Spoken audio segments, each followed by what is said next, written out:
Live everywhere. Daily Co's Radio on netrootsradio.com presents David Waldman. Kagro in the Morning Show.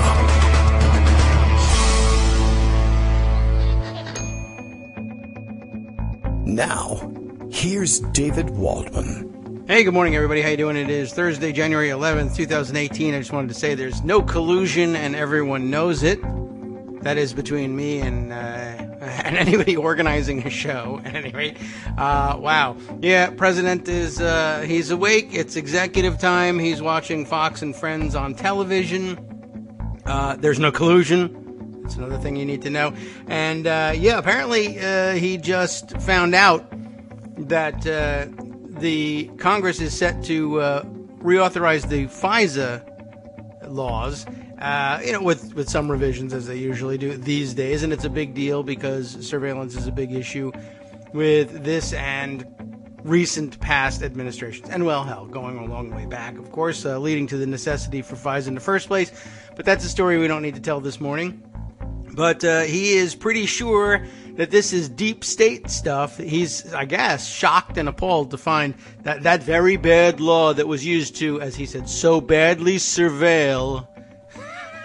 Well, I don't even know what that's supposed to mean. So badly surveil the Trump campaign, like they did a bad job at it, or they surveilled it so bad. It was like so bad, everybody. And he's upset. And I guess, apparently, well, Jonathan Chait wrote it up. Perhaps we can talk our way through his article at some point. But, of course, Greg Dworkin also has a raft of stories ready to go. And, hey, for all I know, this may even be one of them. But, yeah, he's the president was basically confused by his executive time television viewing this morning into opposing his administration's own bill. His administration's official position on it has passed this FISA bill as it stands. And his own position on it is, I don't know, I just saw on the television it's a bad thing, so bad, so badly surveil. And I figured maybe he confused that with the lyrics of the national anthem that he didn't know the other night.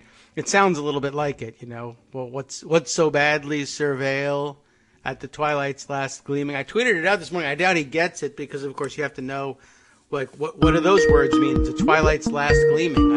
I don't get that. Where did you get that from? An early start. Greg Dworkin is with us already.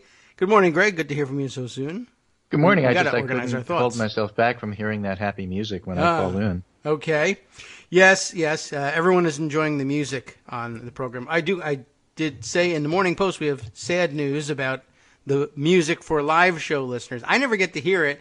I'm on the wrong end of the stream. You and I sit and listen to the break music. But I've fielded a lot of questions from live show listeners about that French song, whichever it is, that Justice plays during our breaks. You and I don't have the pleasure of hearing it, but as it turns out, a very popular French pop tune, the singer of which I listed it all in this morning's post, so I wouldn't have to deal with trying to pronounce French. But I'll give it a shot later on. But the singer of the song, France Gall, I believe, is news just reached me. She died on just this past Sunday.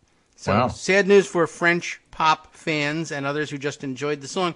Strange little coincidence there, but value every day's break music like it could be your last, I say.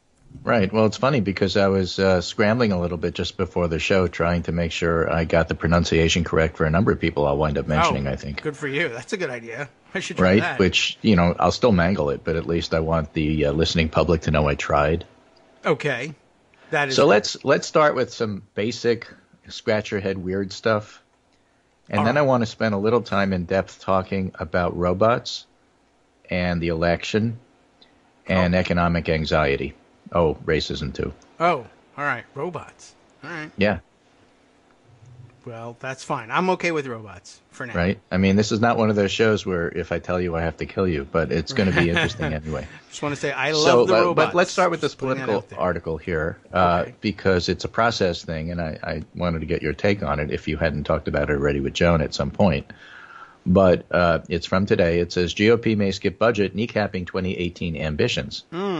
Lacking the votes and fearing political blowback, Republicans are unlikely to deploy powerful budget procedures to enact their agenda. And if you want to skip the article and just get to the meat of it, it's that they don't think they necessarily have the votes to pass a budget with all the reconciliation stuff lined up.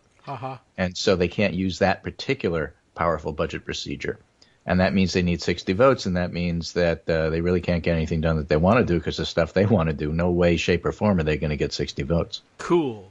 I like it. Yeah, that would explain it. Yeah, if they don't do a budget, and you don't have to, it's usually better if you do. I don't know if it necessarily matters for them, except they won't have the opportunity to use reconciliation. I guess unless, of course, they just say, yes, we do, and everybody says, I guess they do, right. Which is always a possibility. And then they talk a lot about what do they do if they don't have a budget and you need numbers. And I think the article somewhere in it just, if it's not this one, it's another one. But the whole idea is, well, if you don't have the numbers to vote for a budget, you just go ahead and deem stuff. Oh, yeah? Okay. Sure. You know, we deem that this is the number that we're trying to reach. Yeah. Well, that is one way of handling things. It isn't necessary. It makes a lot of things easier, smoother. You understand immediately where to look for numbers that you need in order to trigger certain things to happen. But you can always, in the House at the very least, make it up afterwards and just say, as though we had passed the budget, this will be the number. Right. So what it essentially means is that it's a fight between the Freedom Caucus and the rest of the Republicans over this. That is good. Because the Freedom Caucus wants a budget. They want to cut. They want reconciliation to be the process so that it can actually get done. And this makes it a lot more difficult if you can't and don't do that. And I just have to say parenthetically, it's kind of funny because every time now I see the word deem anywhere in any context, I feel like I have to drop what I'm doing and call you and say, what do they mean? Yeah, right. Demon pass, everybody. Look out. Right. Invoking. Meanwhile, there's some other stuff that they want to do. One of them is to impose Medicaid work requirements, but not food stamp work requirements. Oh. Because that would be difficult. Oh, all right. You mean it's just tough to implement? Well, tough to sell to the constituency that votes. Huh, okay. You know, because, and this is going to get back to this whole robot thing. I'm going to try to tie this all in a thematic way. Really? Robots, okay. But the health reporter over at the Washington Examiner, who I follow, Kimberly Leonard, has a piece on this morning and writes, according to the Kaiser Family Foundation, and the Kaiser Family Foundation I trust, if not the Washington Examiner, certainly the Kaiser Family Foundation, they say 40% of Medicaid recipients don't work. Oh. And among them, and this adds up to a large number, 36% are ill or disabled, and that's why they don't work. Yeah. 30% are caregivers, and that's why they don't work. Right. They do. 15% are students. Working. That's why they don't work. Okay. And 9% are retired, and that's why they don't work. That's like 90% of all of them. That certainly seems like most of them. So the idea that you're going to get all these lazy, shiftless people off the rolls, that's not going to work. Well, Eric Trump and Don Jr. have some time to work. Yeah, well, they're the idle rich. I think the idle rich are lazy and shiftless, so I think that they, they perhaps are the rest of them. Yeah. But it's awfully interesting that the rhetoric doesn't always match the reality. And again, I'm going to mention this other story because it's just too juicy not to, and I don't want to forget it. Missouri Governor Eric Greitens, who happens to be a former Navy SEAL. Here's the headline in USA Today, kind of says it all. Missouri Governor Eric Greitens admits to affair but denies blackmail.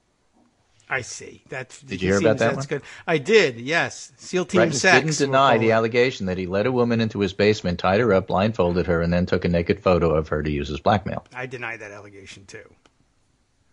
That's Sarah Felt's summary of what happened on Twitter. And David Randolph adds, I see an ambassadorship in his future. I say just go for it all. President, right now. There's no reason to stop. I mean, when you're a star, they let you do it. Yeah, I guess so. He's not a star yet. I caught a glimpse of the... Oh, he's a rising star. He's a rising star in the Republican Party. He's one of the youngest governors. And he's a former Navy SEAL. Did I mention he's a former Navy SEAL? Oh my gosh, a Navy SEAL, they can't do any wrong.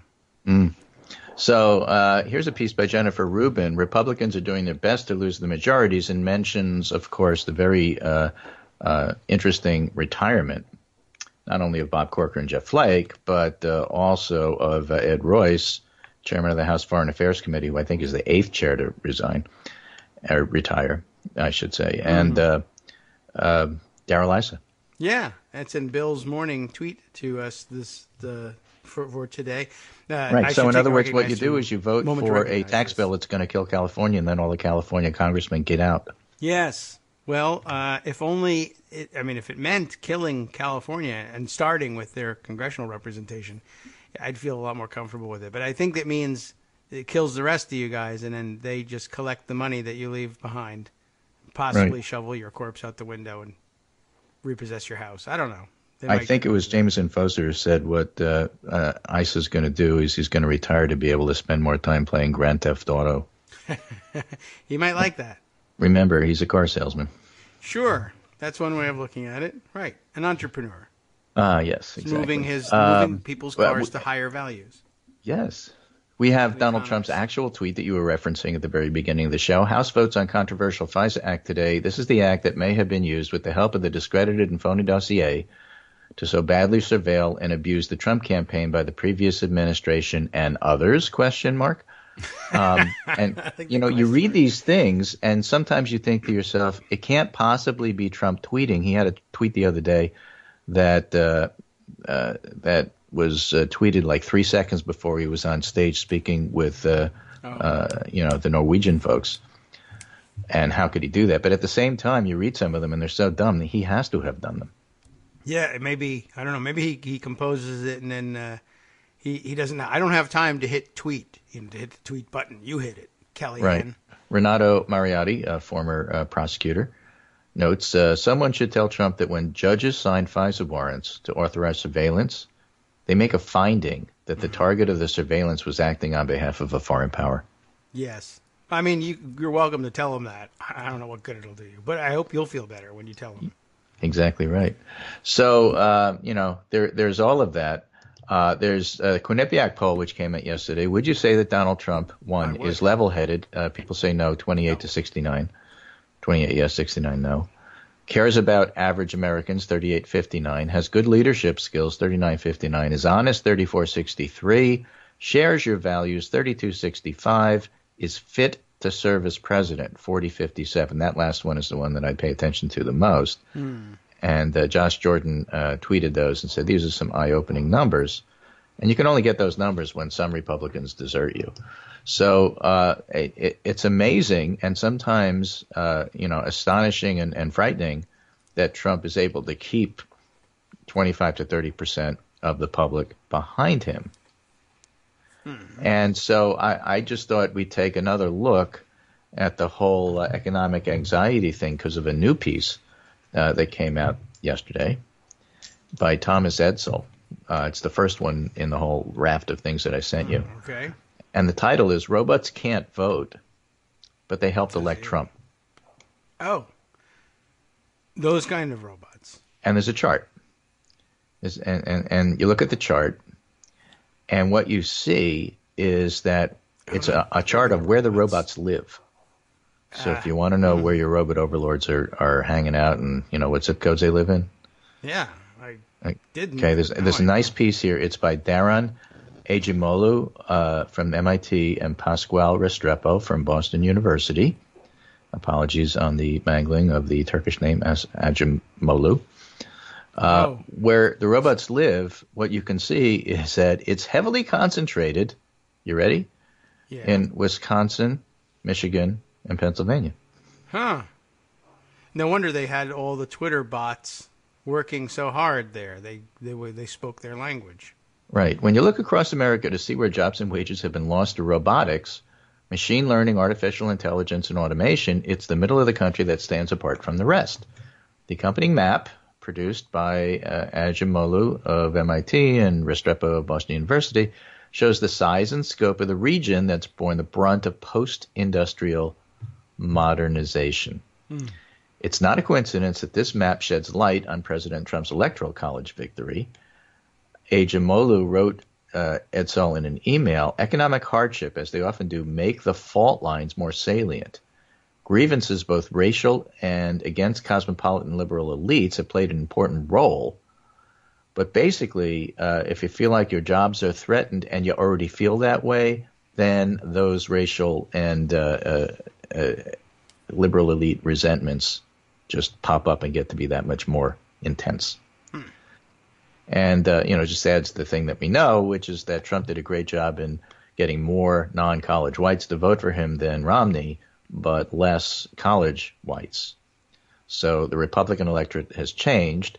The gains made by hard-right Republicans came at the expense of moderate Republican and Democratic incumbents. Even more significant, this other study by David Autor determined that, generally speaking, trade shocks don't favor conservative politicians. Shocks that disproportionately affect white males did. So if you're going to look at industries, in other words, it's not all industries act the same. It's the ones who employ white males that show the most correlation with, going conservative hard right. So coal miners, auto manufacturing, things like that. Yes, I could see that being the case. It is an interesting map. How does Nevada count as no robot losses? Like, does video poker dealers not count? I guess they don't. Okay, maybe not. Because it's not. That's not considered. It's not considered a robot. I guess not. It should. Although it should add some arms and it should deal real cards. Then it's a robot. Plus, more exciting. So this article popped up and people were talking about it. Matt Grossman, who is that's with two N's, Matt Grossman, who is a political scientist, and he wrote with David Hopkins a book about asymmetric parties, about how the Republicans are ideologues and Democrats are a coalition of issues people, and that's why they never approach things the same way. They are not mirror images of each other. And he writes, industrial robots and Chinese import job competition, that is to say, if cheap products are competing with your jobs, are associated with conservative electoral moves, a roundup of how economic variables might help explain Trump, even if racial resentment is the key proximate variable, which it is. Okay. And he says, I'm not yet convinced that economic change preceded the racial attitudes. As Edsel knows, some area racial views go back a long way. And they're correlated with things like factory placement. He's got another tweet that shows Trump's general election vote share was correlated with George Wallace's 1972 Democratic primary vote share across Michigan, for example. Huh. That is so, it's the Macomb County Reagan Democrats. Yeah. I guess so. Right? So, it's always been the case. I mean, this is no surprise to me. I grew up in the 60s, and the unions basically spent a lot of time supporting Nixon and beating up hippies. Especially this, the construction trade unions in New York. That's just the way it was at that time. Yes. And we have a lot of friends in the construction and trade, union. They don't still do it. They don't still do it. But, that was time. then. And then he says, and beyond the general factors moving areas toward Republican voting in the Obama years, we also have evidence that Trump's specific racial appeals during the campaign moved recent, but not high, Latino immigration areas toward his base. That is to say, if you had a majority Latino immigration, you might turn that area off. But if you had a small Latino immigration and a lot of whites and you had new people moving into that area, yes, I see. Then residing in a high Latino growth area is predictive of support for Trump. Mm-hmm. And that follows, but was not true before, his utterance of inflammatory comments about Mexican immigrants. Was not true before? Right. He juiced it up, in other words. What a jerk. So the underlying point is that you can have simmering racial anxiety, and then if somebody out there is a demagogue and starts, juicing it up, then you're going to start noticing it more and voting on that more. And in that regard, I have a little anecdote, a little story. Okay. I'm going to mangle it. I'm telling you that in advance. It was told to me by a very good friend in a different context. I'm pulling it totally out of context, but I'm just trying to make a point. Imagine you live in a working class area, maybe a cul-de-sac, and you still have your job, but over at your place, there's been changes made, new management. Maybe you had your health benefits changed. Now you have personal days off, and you got to figure it. You don't get the same benefits that you had before, and they tell you it's all new, but actually what it is smaller. But you still have your job. You're just a little nervous about it. Your neighbor, on the other hand, lost their job about 2 months ago, and they're over for a beer, and their kid and your kid and the other kid on the block all play together.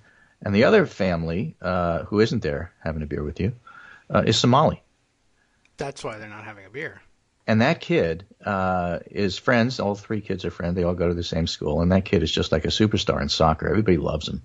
He's really smart. Okay. He's really funny. Everybody likes him. And you have a new puppy. Okay. And the puppy's gone missing for a couple of days. And your neighbor, who's out of a job, having a beer with you, says, I'll help you find the puppy. We'll take a look. Maybe it just got lost or something. But did you know did you know Somali culture, they eat puppies? Did you know that? Okay. I heard that online. All right. Yeah, okay. He right? says that. And you don't know what to think. And you know the kid, you know the family, and it's like, no. And, maybe a couple hours later, the puppy shows up and everything's fine. But your kid overheard that conversation. Yeah. And do you just dismiss it? Do you just forget it? This is one of these things that once said, it's really hard to unsay. And imagine that happening 1,000 times, and it just kind of seeps into everything. And then you lose your job. And, it's a situation where it's just almost impossible to separate what's the economics and what's the culture and what's the race. And, how does that work? And another piece of that, Zeynep Tufekci wrote about just after Trump's, what I thought was horrible, what many people thought were horrible, but wound up consolidating Republican vote, his speech at the convention. Okay. Yes. Which was a dark, racially tinged speech. The old Molly Ivins, it was the German was the original was better kind of speech, right. But it worked for him because it consolidated the Republican base, and the way that it did that is intertwining race and economics. Okay. And so she's on Twitter back in July of 2016 talking about the fact that if Melania plagiarized, nobody cares. That's an elite thing that only, Upper West Side New York cares about. Forget it. It's not important. Okay. And that much of what the political press obsesses over doesn't matter. But the speech worked, she says. An hour-long doom about jobs, about race and dangerous foreigners twined together is what she's saying. People need to understand how that race part absolutely meshes with the jobs part. Alt-right is loud on Twitter, but it's small potatoes. And she goes on to say, I've seen this in many languages. Molly Ivins had said, best in the original German. It's a very common theme. And Yugoslavia, Milosevic, and Tufekci says, if there's elite and left failure at times of cultural transition and economic anxiety and threat, then ethno-supremacist ideologies rise. It's just very common. And then she says, Trump is promising a welfare state for white working people. Many of these people wrongly think it kind of exists for black and brown people already. All right. So those people get all the benefits. We get nothing. And Trump promises this to them. So what does he do? He promises protectionism. U.S. bargain was you lose good jobs and you get cheap stuff. But people would rather have the jobs because jobs are identity. Yeah. So she thought Trump couldn't win because he was too disorganized. But, that was before Comey and all of that. But she says the economic plus anxiety part is going to come back again and again and again, and not always in a nice and polite, can we have some job security and sane redistribution format. And finally, don't look at unemployment numbers. People do now. That's not the issue. It's what will I do in 10 years? What will my kid do? And that's, her area of study and her area of expertise. And so you flash forward and you look to see what Trump is doing now. and you can see a little bit about how he got here, but also kind of the dilemma he's in. We were just talking about Medicaid. He wants to get rid of Medicaid. That may be a dream for Paul Ryan, but not his base, who he's kind of promised a white welfare state. He may want to get rid of food stamps. That might be a Paul Ryan dream, but not his base, who he promised a white welfare state. And that's part of the reason why he's having so much difficulty politically with going ahead with the what you might call a Ryan agenda. Because basically, it's pretty obvious what's happened at this point. Mitch McConnell was right. Trump's okay. We'll get used to him. He'll sign whatever we put in front of him. And it's up to McConnell and Ryan to pass stuff to put in front of him, and that's what they did with the tax bill. Yeah. Now, however, they're starting to touch, and they already did with the tax bill, but were able to disguise it. Now they're in this situation where they're trying to put stuff forward which actually are not very good for the Republican base who wants that white welfare state, and they really don't know how to disguise it. Plus, they're having trouble getting a budget together, and so they can't do it with reconciliation. So they'd have to do it with 60 votes. That would require debate, and that would require explaining and unmasking what it is that they're doing. And that's why it's so difficult for them to go ahead and proceed. All right. Well, that does stack up against them. I think at some point they just will say, we can't disguise it, and instead we'll just tell two different stories about it. And if we put on Fox, I guess if you can get Fox and Friends to say it's good, then that's all that really matters, whether they're telling it's not going to work. Their base, understands for getting the what they signature, get in their paycheck and whether or not they have a job and whether or not they get benefits. You can't disguise that. No, but once it's done, and I'm not certain that they care. And you retire. That. Yeah. You get out of California. Right. Getting the job done, it's not going to do the trick to convince the president that this is actually a bad thing for his base. He won't know what that means. So long as Fox and Friends tells him to sign it, that'll be done. Whether they can explain it or not, we'll find out. How about after the break? Hi, it's me, David Waldman, your host for Kagro in the Morning, interrupting this little break to say thanks so much to all of you who are contributing supporters of Kagro in the Morning. Thousands of you are downloading the show each day, but fewer than 1 in 25 regular listeners are donating to help keep us on the air.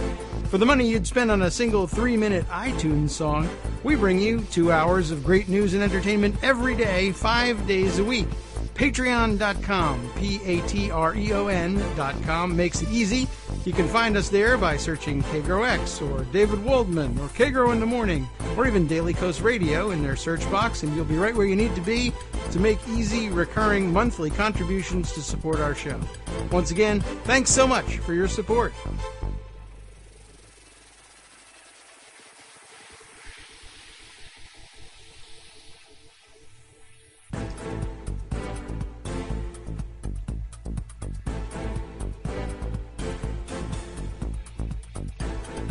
Welcome back to the Kagro in the Morning Show here on Netroots Radio. Did our French song play during the break today? I'm not certain. I never get to hear it, but now I'm thinking an awful lot about it. I played the video of the song that was included in the note a couple of times last night. Very catchy. I can see why you're all very interested in it. But yeah, sad news. We do need to catch up on the rest of the morning's situation. Robots, apparently, control everything, including how you vote. Amazing how you managed to get robots into those 2 stories there. Yeah, you like that, huh? I do. I enjoy robots until they, come to steal our medicine or whatever. Well, they work puppies into it, too. Yeah, that's true. People love puppies. I could see how... by the way, the answer is to, if your kid overhears it, you tell them later, they don't eat puppies. They're not going to eat our puppy. It's fine. But the other guy's kid was there playing and heard it. I mean, it's insidious and it sinks in, and it's just a difficult situation. And I just think what's fascinating, really, the bigger picture here, is that Trump promised his base a lot of things, and what happens when he starts to not deliver on them? I don't know. Well, personally, for Trump, apparently not that much. Not so far, because, he hasn't gotten to the essentials of what he promised. Let's say, for the sake of argument, you decided to vote for him because whatever else he does, he's going to give you that white welfare state. And up until now, with this new tax bill, that concept really hasn't been threatened. Every time he hasn't delivered, he can turn around and say, they're not letting me, it's the swamp. Mm-hmm. But what if he himself is now proposing that we're going to screw you guys? I don't too know. bad because we won. Mean, I guess maybe the difficulty in trying to figure it out is that he can just as easily come right back out and say, you know what, I don't propose that. He doesn't. Well, but it isn't what he take says. positions It's what he and does. do It's a things. question of the legislation. Yes, yeah. I mean, we'll see how long it works, and maybe Nobody 4 pays years attention to what he is the says outside. That's because true. for the very reason you just pointed out, he could turn around and say the opposite in like 15 minutes, and who cares? Yeah. I mean, he was incensed the other day about the change of the tone of the coverage of his stupid immigration meeting. He was baffled as to, well, he pretended to be baffled, but he thought that news organizations, once they began reporting positively on his meeting, suddenly had to change their minds and report negatively on the meeting because they hate Trump, as opposed to, well, you did a 180 on your policy. We reported that you were open to a clean DACA bill, and we reported that as being a great thing. And then you eliminated that report from your own official report, and then you were forced to put it back in. And by the way, people saw the video, and they saw that you didn't know what you were talking about. Right. And so people said, all right, well, he was confused, but we were willing to say, he's willing to sign a clean DACA bill. That's a good thing. Now he says he's actually not, and that was a big mistake. So now we say, okay, that's not a good thing. That's not a change in the, an inexplicable change in the tone of the coverage. It's the coverage. But that's a great dynamic, right? He showed leadership. No, actually, he showed he was totally confused. You people are so negative. Yeah, that's true. I mean, that is still going on. I can't believe it, but it's true. I don't know. I don't know how he managed to get positive coverage. Right. So the other thing that's happened on Capitol Hill, by the way, is that all the committees seem to have fallen apart. And Democrats are getting tired of the bad faith Republicans to the point where, as in Charles Grassley's case with Dianne Feinstein, they're starting to release their own reports and saying, look, the Republicans are just stonewalling and they're not allowing information to get out there. And so the transcript came out showing that everything that Charles Grassley said about the Democrats and collusion with Russia and trying to make the Republican case that all of this comes from this dodgy dossier and Trump is innocent and so on and so forth. And that just fell apart because the transcript shows no such thing and makes Grassley look like a fool. But then you have Ben Cardin coming out from Foreign Relations saying here is a well-documented list of all the ways that Russia is threatening the 2018 and 2020 elections, let alone 2016, which Republicans refused to sign onto because that would open them up for criticism from Trump. Trump believes that the whole thing is a giant witch hunt, but it's not. So Cardin had to release that. Mark Werner, on his own, talks about all the problems that had come up at the committee that he co-chairs with Richard Burr. And Adam Schiff notes that Devin Nunes is such a loser that it's impossible for the House Intelligence Committee to do anything decent because even though he's supposed to be recused, Devin Nunes keeps blocking subpoenas of relevant witnesses and trying to get subpoenas on irrelevant witnesses in order to divert things. So all of this is going on, and the Democrats have had enough, and now they're starting to release their own individual reports, which is quite interesting. It's a different move than what they've done up until now. And obviously it remains to be seen in terms of what kind of fallout there is. But part of the job, as Adam Schiff pointed out, Mueller may be in charge. Bobby 3-6 may be the one that you go to in order to see if there's criminal charges here. But a full accounting of what happened to the American people, that's the job of Congress. And so they are on parallel paths because they are doing different things. That's true. This is now. I did see this morning. I don't know why I didn't put it aside. There was early word this morning, just based on Trump really not knowing what to say to anybody. But apparently, the initial resistance to agreeing to an interview of any sort with Mueller is now being floated. That not only will I not be 100% willing to testify under oath, but I might not testify at all. I might not submit any written anything. And Trump is taking the position that I have told you that there is no collusion, so there would be no reason for me to talk. Right. I told you the whole thing's a whole witch hunt. There's no reason to do any of this. It's all going to be wrapped up by Thanksgiving. Yeah. He I should already just told say you that. So what's your problem? Right, but Thanksgiving passed already. No, it didn't. Didn't. Well, not next year. Yeah, right. No, forget that. Just no. The Thanksgiving I was talking about still hasn't come. No, it's November. Yeah, that's November just today. the way Come it on. is. It's just the way it is. So Greg Sargent has a piece this morning called "The Great Republican Abdication," and just goes through the different committees and step by steps in terms of who's doing what. And that is just an interesting dynamic, which, basically. Republicans say nothing happened, and the Democrats say, no, actually it did here, and here's all the facts, and since you won't release it, we're releasing it ourselves, and here it is all laid out, and the Republican response so far is silence. I think Grassley said, I'm really annoyed. I was going to release this. Oh. I was going to get to it. Punch. Okay. There was no reason for you to destroy comedy by doing this now. And Dianne Feinstein just gives him the side eye. I understand Feinstein says she may issue an apology to Grassley for bypassing him on the release of the transcript. Fine. But the transcript is out there. Who cares? Right. I think there was a lot of eye rolling, like, oh, why are you apologizing? But I think that she just does that as a matter of, well, I have to sit next to the guy for a long time. So I'm hey, so sorry that I documented that you were a liar. Right. I'm very sorry about that. I'm very sorry I had to. Well, at least you said that you were sorry. Okay. Yeah, well, if that right counts there. for anything. I said I'm sorry. Yeah. So, well, we'll see whether that makes any difference. I regret that events came to this. Yes. That's all. Just That's saying it. Yeah, So and it's just out leave there. it at that. So, that's basically the state of play at this point. We have really? Democratic wave building. We have Republicans retiring from Congress.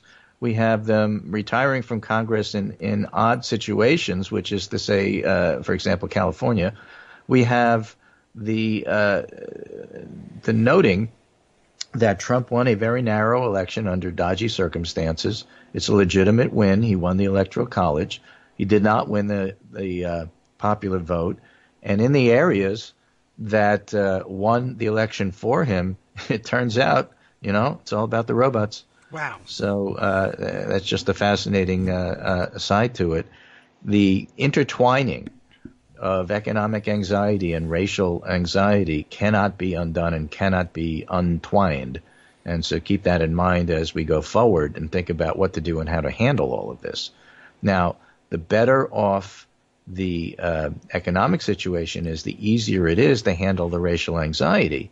But it's so asymmetric. And the economic distribution of who wins and who loses is so asymmetric that a rising economy doesn't wipe out all of the concern and angst. And that's why you can see a Quinnipiac poll that comes out that says that we think Trump is awful, even though the economy is good. And that bodes ill for Republicans in the upcoming November election, because how do you reverse that? Robots. I don't know.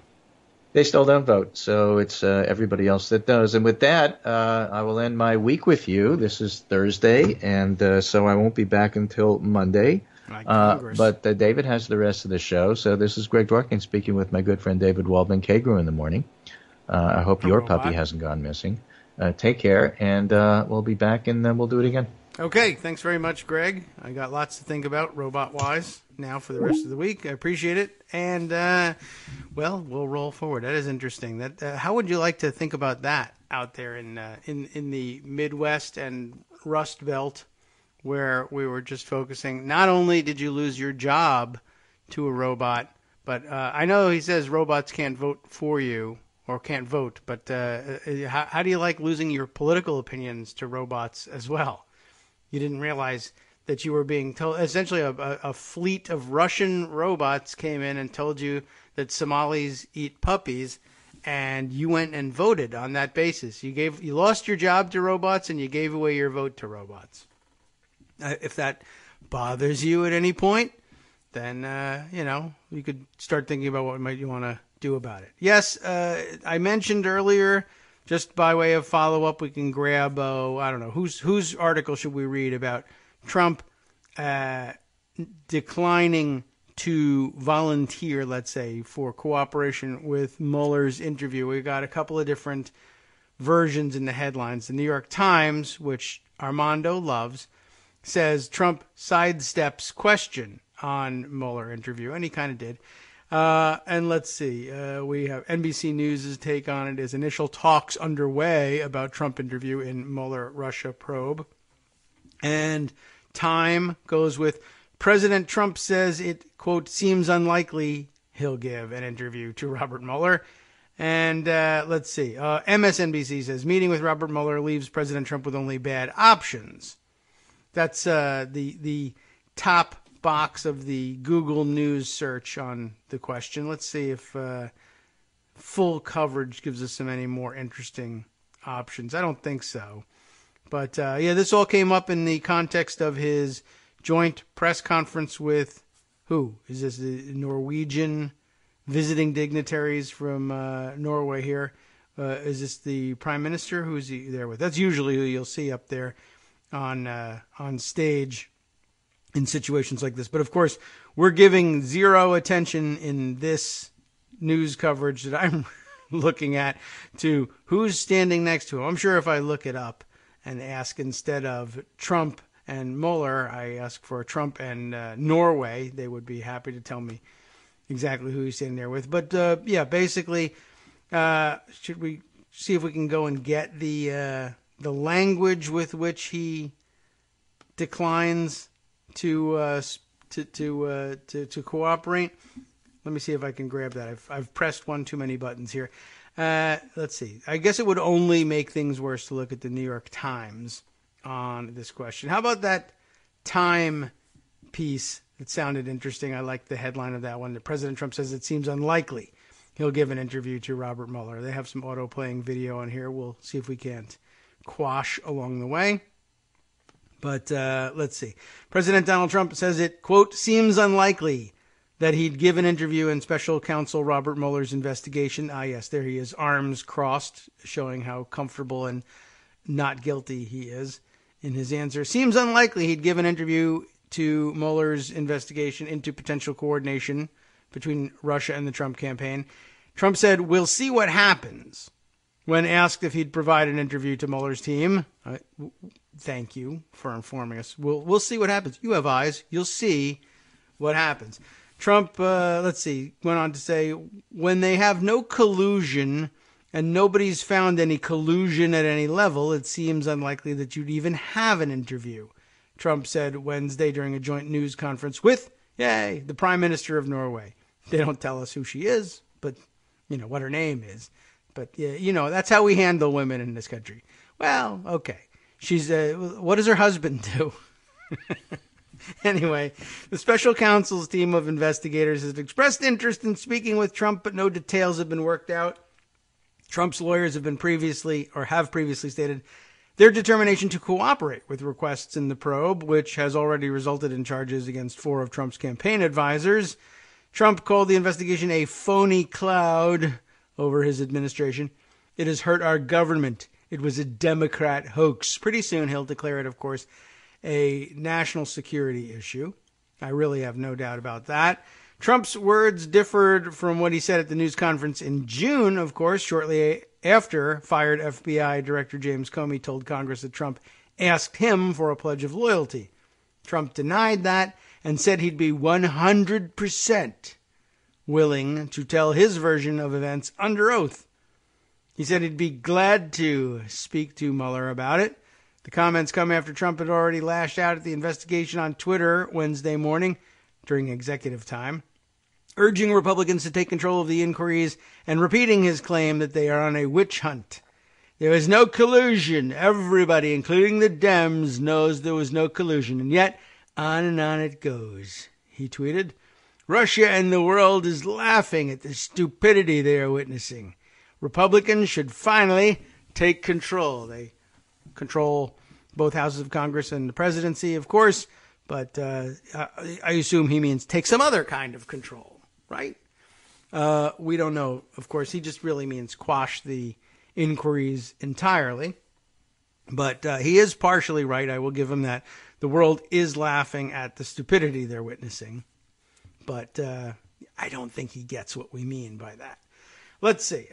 Greg has sent us a couple more links, I think, in the meantime. Let's take a look here. Am I seeing? What must be? Oh, okay. While we were on the show, Trump reversed himself. Oh, is that right? Okay, so I guess he's tweeted again about FISA. Is that what he reversed himself on? We'll have to see if we can catch up on what's going on here. Let's see. Should I start with the Jonathan Chait thing, or is that no longer operative, given what's going on here? Let me start here with what you've just sent us. Josh Dawsey, White House political reporter here, White House reporter for the Washington Post, but apparently a Politico alumni. And so not all of the Politico people, as Armando told us, went to the New York Times. A few of them parked at the Washington Post as well. So let's take a look at what his tweet has to say. A morning covering Trump. He's describing his day so far, I guess. Wake up and file story on Trump tweet. Story edited and about to post. Get ready, leave apartment, and phone begins buzzing. He reverses course in new tweet. Turn around and go back inside to rewrite the story. Of course, much of the replies immediately coming in. He is insane. There is no doubt. This morning was a prime example of how unfit for office he is. He had no idea what was going on and lashed out, reacting to a Fox and Friends story. What happens when one of these episodes can't be walked back and reversed? Asked the several commenters replying to Josh's tweet. That's not Josh Dawsey's words. Anyway, I think you probably figured that out, but let's see what the reversal in course is here. What else have you sent me here, Greg? Let's see. I guess just his two tweets. I guess there's the first one which we mentioned, which was the one that said House votes on controversial FISA Act today. This is the act that may have been used with the help of the discredited and phony capital D dossier to so badly surveil and abuse the Trump campaign, also capitalized, by the previous administration and others.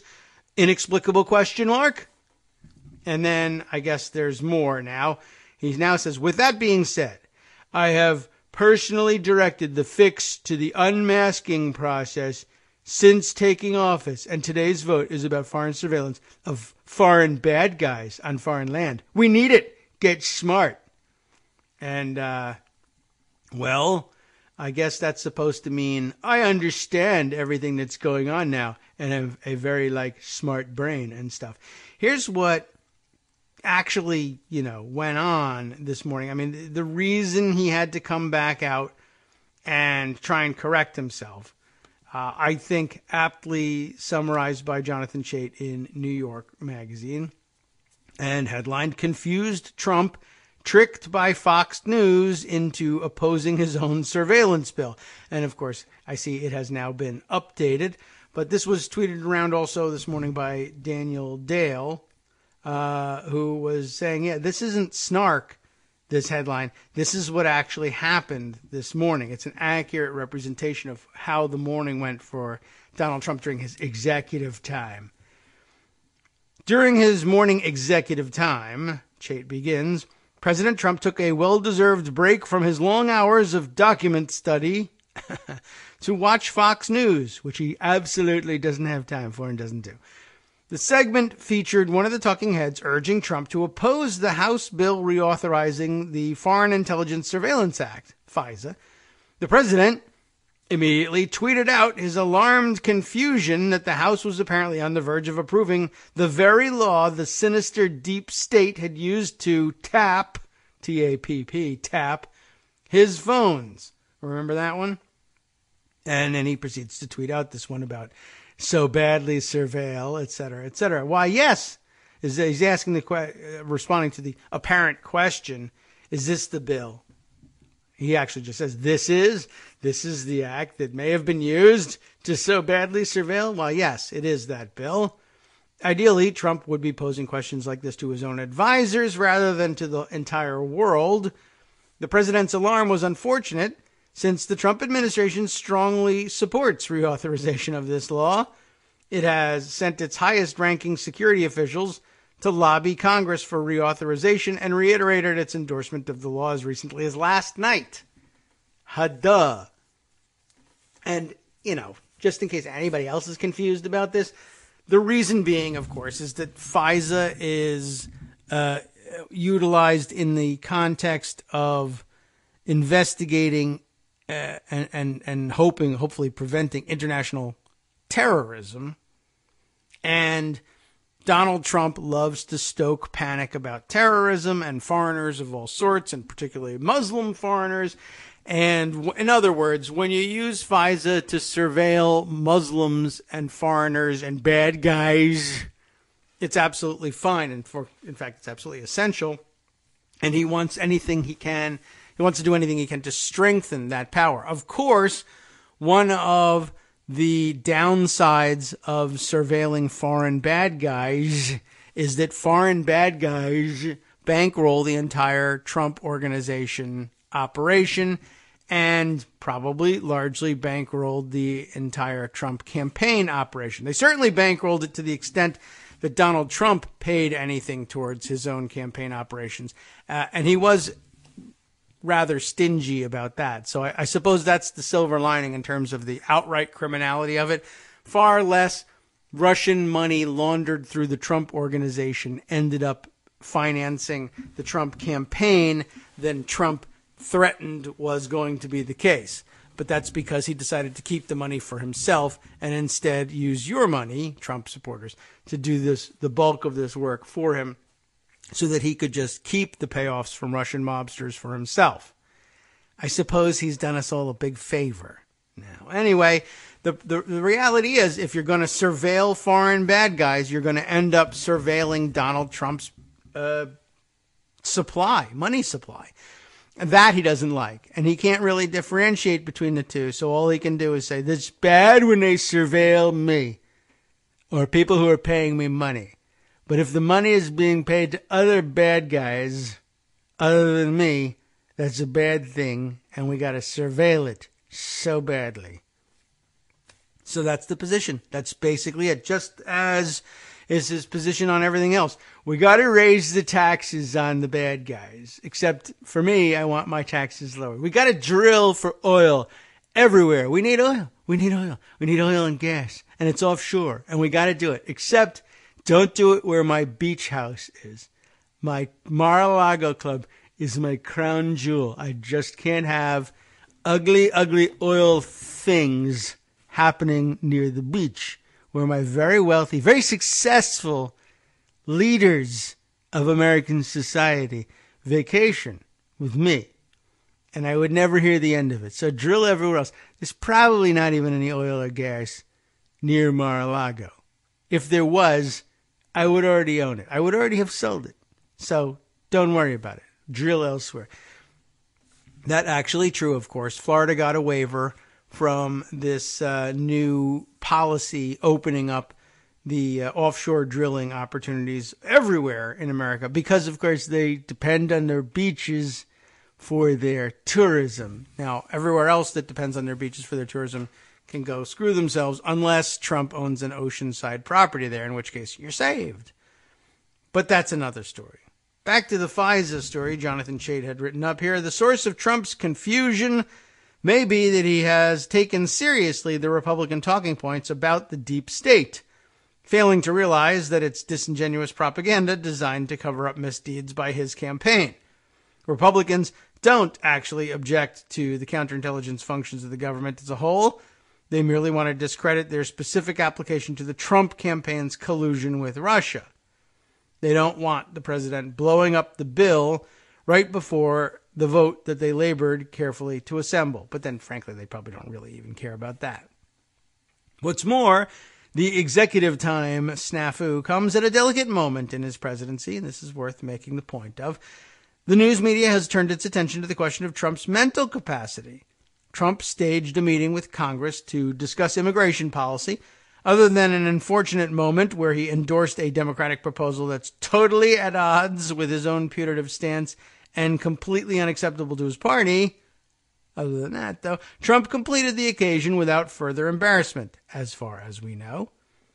The conservative media proclaimed the event proof of the president's absolute mastery. It was a brilliantly conceived and flawlessly executed rebuttal of this stupid wolf book, concludes Rush Limbaugh. Trump's in total command of over 45 minutes of televised meeting on immigration. He is totally informed on the issues. Wall Street Journal columnist Daniel Henninger coos. Mr. Trump presided over this meeting like some previously undiscovered Buddha. How do you like that one? He talked, but he didn't dominate. He methodically elicited views from Republicans, among them Lindsey Graham, Kevin McCarthy, David Perdue, and Carlos Curbelo, and Democrats, who I won't bother to name. It's not in the article. A grudging consensus formed that Mr. Trump had confounded critics of his basic competence. As impressive as it may have been for Trump to sit upright and participate in a discussion of public policy while only subverting his administration's position one time, that one little time, an immediate executive time relapse has revealed that Trump does not understand his own administration's policy. Update time. Apparently, somebody has explained the administration's position to the president, who has followed up his old tweet opposing the House bill with a new one supporting it. Get smart, he says at the end of his second tweet. Get smart, and especially apt coda. All right, so that's where we stand. And just a little additional fuel for the YOLO, nothing matters school of thought on this. And you always have to keep that in mind, that it won't look particularly odd if the president simply reverses himself on something major and basic to his whole reason for having run for office in the first place, if you can define it that way, or the wishes, the most basic wishes of his most basic base, whatever, will make no difference. If he says he wants to build a white welfare state and people find out he actually means to destroy Medicare and Medicaid, he can simply tweet out, totally not destroying them, Mr. and Mrs. Base. Be happy. Totally doing great things for poor slobs like you. Gotta go. Golden Toilet is calling. Not me. That's him. Welcome back now to the Kagro in the Morning Show. Just our short 1-minute break at the top of the hour. Just enough time for me to happen to see a Joan McCarter tweet linking to, well, a Joan McCarter piece over at Daily Kos, which gives us a little bit more background on the FISA bill. If you had the sneaking suspicion in all of this that maybe Democrats like us really should be generally more skeptical of FISA in general and the reauthorization bill, then you are right. You do remember correctly.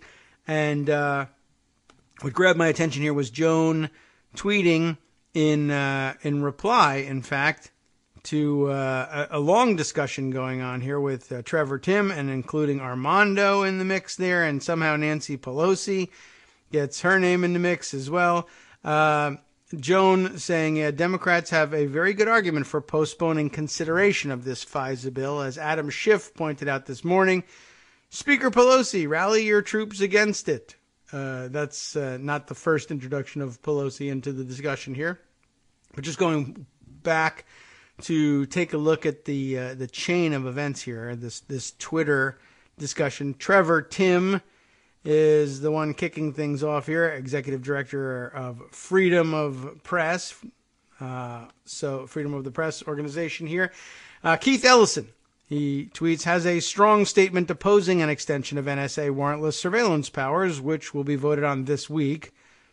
Still waiting on Nancy Pelosi, here we go, whose position may make or break the vote. She has been silent so far. Keith Ellison's tweet here is embedded and reads, as soon as tomorrow, and this would have been yesterday, Congress will vote to expand a warrantless surveillance program. Without serious reform, this bill, which, by the way, formally speaking, is S-139, a Senate-originated bill, will further erode our constitutional rights of privacy, especially for communities of color. There is a statement to that effect also appended to Mr. Ellison's tweet here. Might as well comb through it, see if we can't get the basis of his objection. I think we can imagine what it is, but why not let him state it? Keith Ellison issued the following statement regarding S-139, the FISA Amendments Reauthorization Act of 2017. First of all, it's 2018, but That's okay. You're allowed to keep the old number. In the last several years, we've seen Americans' civil rights and civil liberties rolled back, religious minorities, immigrants, and communities of color targeted most acutely. That's exactly right. That's exactly what we're looking for. The problem with your so bad surveilling of the Trump campaign is we were all white. I don't know if you knew that, and that's the problem. But Keith Ellison continues, by codifying a warrantless surveillance program into law and giving the U.S. government access to millions of Americans' private emails, text messages, and phone calls, S-139 further jeopardizes the privacy rights for those communities, including many within my own district. We must stand our ground, that's clever, against this continued erosion of our constitutional rights. I hope my colleagues will join me in voting to replace this bill with the USA Rights Act. That's all caps, so that must be an acronym for something. The USA Rights Act, which reinstates essential Fourth Amendment protections. Sounds good as far as it goes. Armando, at that point, chimes in response to Trevor. Are there sufficient GOP defections, is his question. It's all up in the air, says Trevor, but supposedly many in the Freedom Caucus may vote against it, and they'll need Democratic votes to pass it. Here's where Nancy Pelosi comes into the picture. Armando says, excellent. Come on, Nancy Pelosi. Do the right thing, although he actually types, don't you right thing. But I wonder what language it would offer to translate that from if I clicked on the... It's just a small typo. Trevor responding, thanks, by the way. EFF, Electronic Freedom Foundation. EFF has a call tool to contact representatives. It'd be great if Daily Kos could rally some support. Oh, okay. Here's some support, everybody. They, in fact, have something at the EFF website. It's, in fact, let's see. You can find it at act.eff.org and go from there. But, I could read you the full URL, but reading people URLs, with all the slashes and everything over the radio, sounds pretty hopeless. I would guess, as a matter of fact, let me just take a look at their page and then see. If you go to their main page, is it easy to find? The headline of the page you're looking for is Our Last Shot to Rein in NSA Spying in the House. So let's just see. If you went directly to their act.eff.org, you would first find the opportunity to take action on net neutrality. But if you scroll down, I would guess, let's see, I would bet it's here in the second section, right in the middle, end 702, pull the plug on internet spying programs. That's not the same page, but I would guess that it probably covers much of the same material. Let's see. You're, in this case, asking people to call their representatives in Congress and say, as your constituent, I'm calling on you to protect my Fourth Amendment rights and oppose reauthorization of Section 702, originally enacted by the FISA Amendments Act, and goes on to explain why the opposition to 702. But what about the rest of it? Is this not about... this is, I guess, the page they're referring to right now is urging representatives to reject S-139 unless the Amash amendment passes, just an Amash. And it does regard Section 702, but I guess they're looking for specifically support for this amendment as opposed to generalized opposition to reauthorization of Section 702. But I can give you their backgrounder on 702 on this page that they're sending you to. I mean, again, the URL is a little ludicrous. I could retweet. How about that? I mean, for live listeners, I guess you'll hear that. But let me say this. Trevor puts out the request for Daily Kos rallying support for their cause here. Joan picks up the conversation at that point and says, the Daily Kos writer has been kind of consumed with everything else in Congress, but will do her best to get this up first thing tomorrow. This was, of course, 16 hours ago, which makes tomorrow from that message today. And Trevor thanks her for it. And then here it is. That's her follow-up. She is answering. In fact, Democrats have a very good argument for postponing consideration of this. As Adam Schiff pointed out this morning, Speaker Pelosi, we hope you'll rally your troops for it. So I guess I don't necessarily have to be the one rallying support for it. Joan has already taken care of it, and that was the point of the article. But I'm glad I read through all of that material. And does she include a link to the EFF tool, or does she simply, we probably just direct people to use our own tool. But no, as a matter of fact, right at the bottom of Joan's story is a link to that very EFF page, so I don't have to try to get you to write down act.eff.org/action/hour-last-shot-2-rain. You get the point. It would just be too tedious. Let's let Joan tell you the story. The House is set to vote on S-139, a bill reauthorizing the law that allows for, ready for the explanation, backdoor searches of Americans' communications with, of course, the very confused support of Donald Trump. That authority, Section 702 of the Foreign Intelligence Surveillance Act, is set to expire later this month. Section 702 is the basis for some of the NSA's largest surveillance programs and basically allows an end run around the Fourth Amendment's protections against unreasonable searches and seizures. We have here a section grabbed from, let's see, what is this? TCF.org.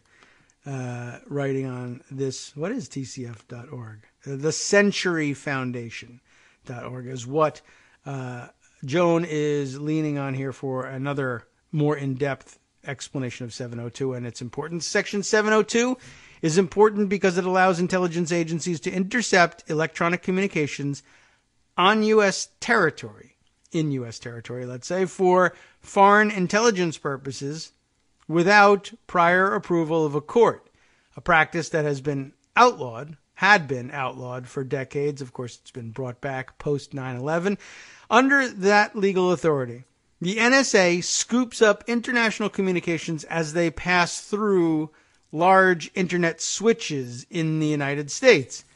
And the FBI, on the NSA's behalf, collects email, chats, photos, documents, and other electronic data stored by U.S. companies such as Google, Yahoo, and Microsoft. The targets of this kind of surveillance have to be foreign nationals, but even so, a lot of Americans, the NSA can't say or count how many they actually involve. A lot of Americans are also swept in. Section 702 allows intelligence agencies to choose their targets without disclosing or defending them in court. They're foreign, so we don't have to do anything about that. It's a Foreign Intelligence Surveillance Act authorizes this. Yes, I understand that. It's problematic, but okay, that's what the regime calls for. Foreigners don't have the same, I guess, privacy protections for their communications if there's reason to believe that they may be involved in intelligence gathering. So, fine, but we're going to limit it to the foreign actors. But what if they're talking to Americans or using an American communication system to do their talking? Well, now that's okay under Section 702. So, Section 702 allows intelligence agencies to choose their targets without disclosing or defending them in court. The FISA court, the Foreign Intelligence Surveillance Court, FISC, approves a set of rules and procedures once a year, and the government promises to follow them. I totally swear to follow these. But the government does not have to tell a judge who it is spying on or why. And that is the big departure from basic default Fourth Amendment procedure, right?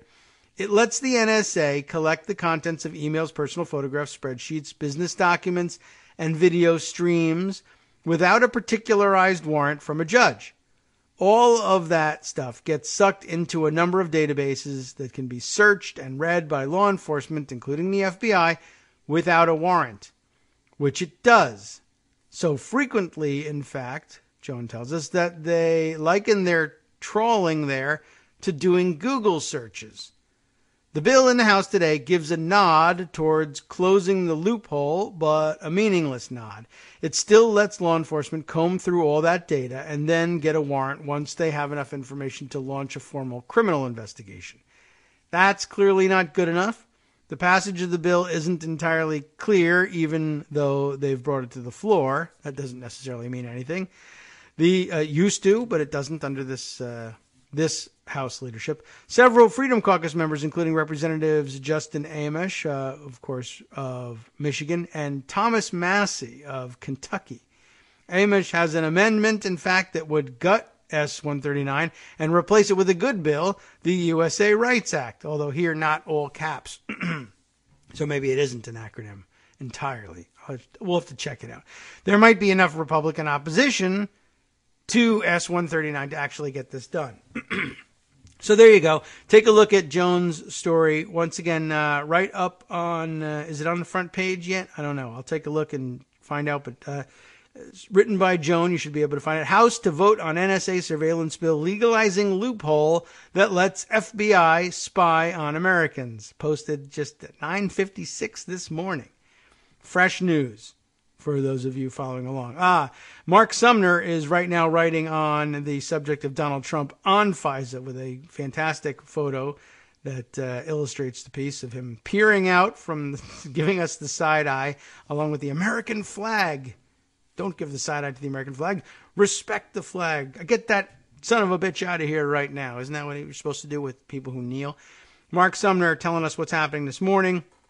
Any additional news or just a fun turn of phrase that we might borrow here? Just recapping the story of Trump unable to decide what his position actually is, going over the two tweets this morning, including his first one about using FISA to badly surveil the Trump campaign. Let's see. Well, here's how Mark writes up the response to that. You read the tweet and then he just comments, except that any opposition to FISA is also opposition to Donald Trump, who has been singularly supportive of the law, or at least in writing, when people put things out in his name. When both Democrats and Republicans have called for revisions to FISA, and in particular how investigations of foreign agents can involve U.S. citizens, the positions of the Trump White House has always been for a straight reauthorization of the bill, as is, with all those controversial authorities intact. When Donald Trump searches around for just who has been supporting this awful bill, he might want to step toward a mirror.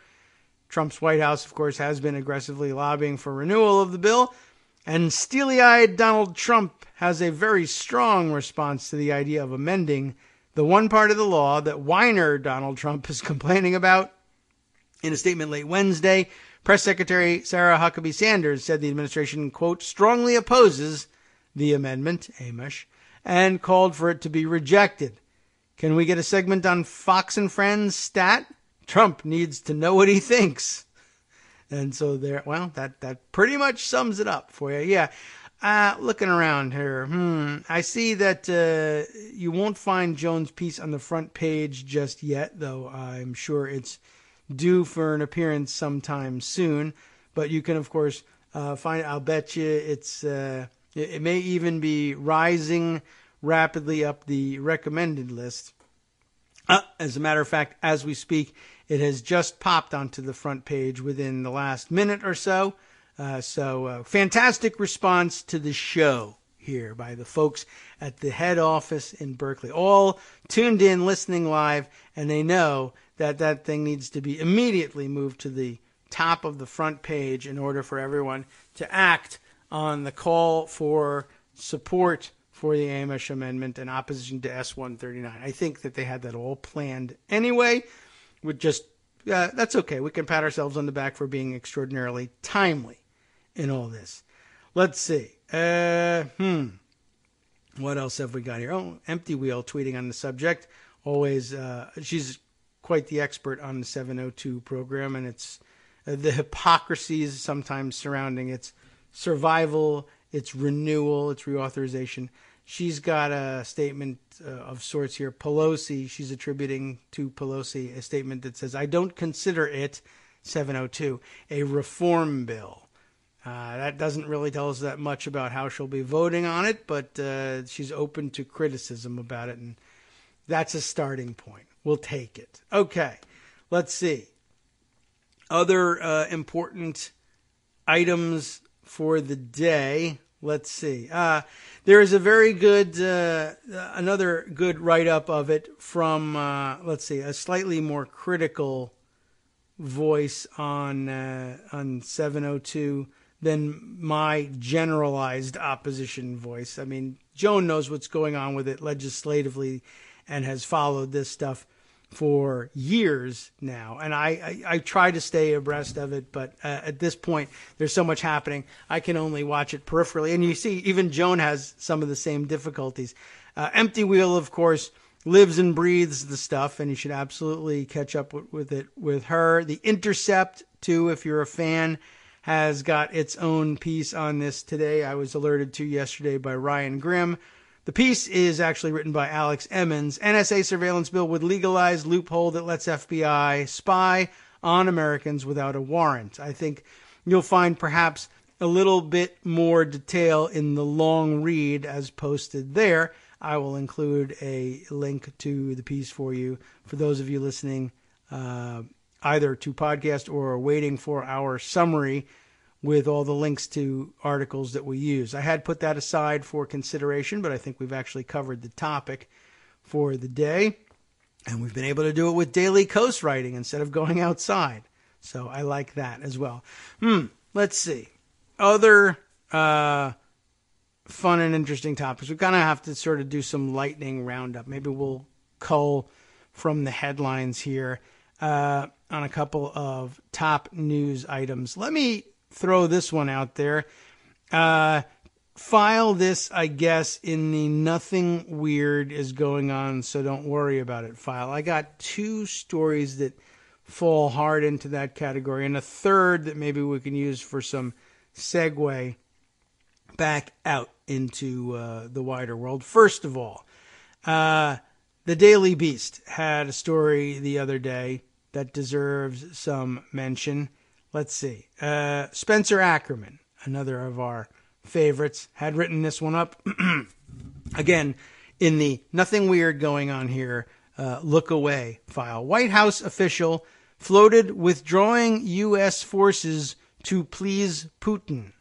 Basically, the nightmare scenario about which everybody who has ever freaked out at any level on the Trump-Russia investigation could possibly have been worrying about it. Will it get to, does it rise to the level where we would actually directly endanger things that most people would readily put in the national security basket in order to please Putin, in order to stay on the good side? Could we be blackmailed? Could Donald Trump be blackmailed into doing something like unilateral disarmament in the face of a Russian threat? Well, this is as close as we get so far. Subheader here says, a member of Trump's National Security Council staff had a radical notion to pare back American troops in Europe as a way to curry favor with the Kremlin. Interesting that in certain contexts that might actually be something worth exploring, but hopefully if it's executed with an eye toward some sort of reciprocating concession on the part of the Russians, as opposed to, if you continue to give me many, many dollars personally, I will unilaterally disarm the United States. That's a bad position to be working from. A better position might be, if we disarm to some extent, will you also disarm to a certain extent? And let the benefits remain at the national security level for both of us, as opposed to, can I monetize national security for my own personal gain? Spencer writes up the issue this way. A senior National Security Council official proposed withdrawing some U.S. military forces from Eastern Europe as an overture to Vladimir Putin during the early days of the Trump presidency, according to two former administration officials. While the proposal was ultimately not adopted, thankfully, it is the first known case of senior aides to Donald Trump seeking to reposition U.S. military forces to please Putin, something that smelled to a colleague like a return on Russia's election time investment in President Trump. The White House did not immediately respond to the Daily Beast's request for comment. The official who offered the proposal, a deputy assistant to Trump for strategic planning, mused in February 2017 about withdrawing U.S. troops close to Russian borders as a part of a strategy proposal to, quote, reframe our interests within the context of a new relationship with Russia, the former official told the Daily Beast, who heard this directly from the official, Kevin Harrington. Harrington is the NSA's senior official for strategic planning. He had neither military experience nor significant government experience before joining the White House. How do you get to the NSC from there? I don't know.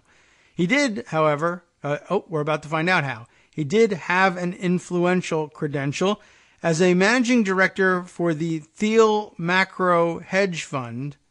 He was close to Trump patron and ally Peter Thiel. That's all it takes, I guess. Trump's first national security advisor, the notorious spy Michael Flynn, announced Harrington's arrival in early February as part of a, quote, talented group ready to bring, again, quote, fresh ideas to the table, like unilateral disarmament in the Baltic states. Among Harrington's ideas were a fervent belief that economic sanctions, particularly those on Russia, imagine that, were ultimately harmful to the United States. Why should we be continuing with sanctions against Russia when everybody knows that sanctions / adoptions / whatever are really, really bad things? And even though they interfered in our election to engineer the election of Trump, we shouldn't be punishing them for anything. We should be rewarding them because Trump, he's so awesome. Early on in his tenure, Harrington prepared a paper for Flynn, who later was fired because he's a spy, fleshing out those ideas into something approaching a grand strategy and then going further than any gesture toward Russia thus far reported. With a large map showing Europe hanging on a wall in the White House office, and that is to say, he had a large map of Europe on the wall in a White House office. What a weird way of putting it. A large map showing Europe hanging on a wall. It's a cartoon depicting Europe hanging on a wall, but I have a map of that cartoon. Okay. A map of Europe? Is that what you mean? Yes. Okay, with a large map of Europe hanging on the wall, Harrington was dismissive of U.S. interests in the Baltics and wondered aloud about their importance in the context of U.S.-Russian relations. American forces have remained on the continent for 70 years to deter the Soviet Union and later to reassure allies nervous about a resurgent Russia near their borders. The map did not show those U.S. troop positions, but it did provide a symbolic backdrop to what Harrington's one-time associate believed was a most disturbing proposal. Harrington's former colleague told the Daily Beast that Harrington asked about the prospect of withdrawing or repositioning U.S. forces from the Baltics, nations once part of the Soviet Union and periodically swallowed up by Russia ever since Peter the Great shattered Swedish hegemony in Northern Europe in the early 18th century. We're talking, of course, about Estonia, Latvia, and Lithuania. And they, by the way, now NATO states since 2004, as a matter of fact, and this done, of course, to guarantee their independence and to pledge Western European and American support for their continued independence in the face of, well, Russia, on whose borders they sit and who has traditionally swallowed them up under different organizing governments, to be sure. But Russia, Soviet Union have always been interested in holding on to those territories. So what do you make of that? Now, their joining Europe, of course, was, as it says here in the article, stridently opposed by Vladimir Putin, all of Russia, I'm sure, who saw the transatlantic military alliance not only enlarged, but encroached within what Russia considers its sphere of influence. As a matter of fact, if you take a look at the map, interestingly enough, there is a Russian enclave that sits to the west of the Baltic states. There's Latvia, Lithuania, Estonia separate Russian territory from, Kaliningrad? I think is the name of the Russian enclave that it's just territory that was never, I guess, maybe they might have politically, joined it to one of the Baltic states at some point when they were Soviet republics.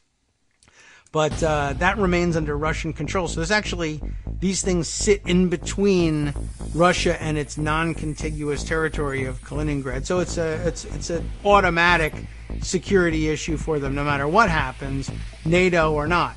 But you can imagine that they were very upset about having those three Baltic states joining NATO. And apparently the Trump administration's national security folks proposing maybe we withdraw from it and let's just see what happens.